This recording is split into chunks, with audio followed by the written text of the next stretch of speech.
You have a piece of legislation that you co-sponsored with Chairman Richard Burr, a Republican, that would really try to make Huawei less competitive in other markets. Tell us what it would do.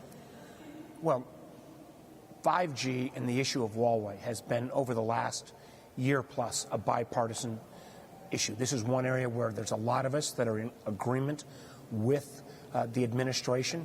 We have to prevent Huawei from dominating the 5G marketplace.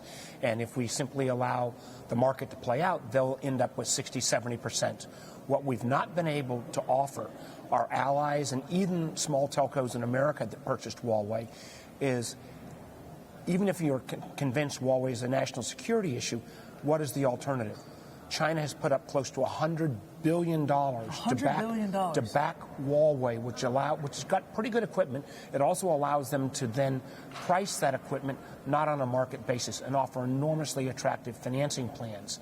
What we have to somehow get is over the next 5 years to the next generation of telephony and what's called Open Radio Access Network, an ORAN network. We, in our legislation, would put up over $1 billion to support that kind of development and that kind of international effort to finance the ability to go head-to-head with Huawei. Where does the money come from? Because taxpayers want to know that. This money would come from an auction of certain spectrum that should be, again, allocated to 5G.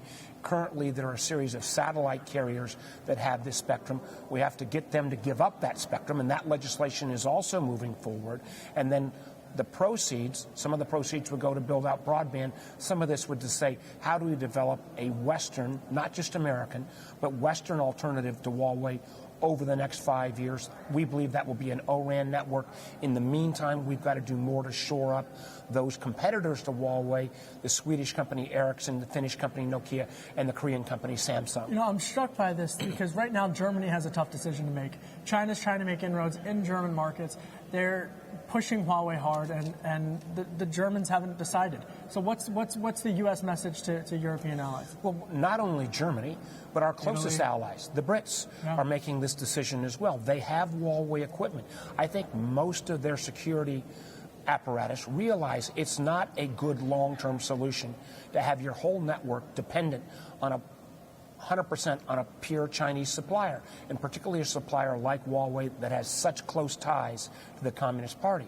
But what you have to say to the Germans or the Brits or others is, all right, what's the alternative? Will that alternative be able to compete in terms of not just 5G, but 6G and next generation technology? And can we move this away from kind of a single stack, single provider to a more open-based, software-driven systems? That's where the West can compete. That's what ORAN will build us as a bridge to. And the fact that our government with this legislation would make that kind of down payment that I hope would also spur other development from other Western nations who don't want to rely on China. Timetable, end of the year? My sense is this is the kind of legislation that needs to pass sooner than later, because until we have a plan, not just coming out of America, but for the West writ large, Huawei's going to continue to win. Before the election? Absolutely. Has to be before the election. And as McConnell because said, every month that goes on, another country, because they don't feel that if there's a viable Western alternative, there's no American provider already, but there's not even a viable Western alternative, is going to turn to Huawei. If we can put together the kind of organized plan, I think the West would sign up, and I think we could actually stop what would be a major national security issue. Just quickly on impeachment, what's the next step in this process? Trial is going to begin early next week. The issue of witnesses, when do we find out if once and for all if there's going to be witnesses? Well, I think there'll be a series of votes early next week around witnesses. I think it's important that we hear from these individuals, particularly that have firsthand knowledge. They can clear the president or provide information otherwise. I would think the president would actually want them to speak. Chances are my Republican colleagues will not vote for witnesses early on, but once both sides have had a chance to make their presentation and we get a chance to ask some questions, I think we will revisit that issue. But your guess is as good as mine, whether that's 2 weeks away, 3 weeks away, before we have that second vote.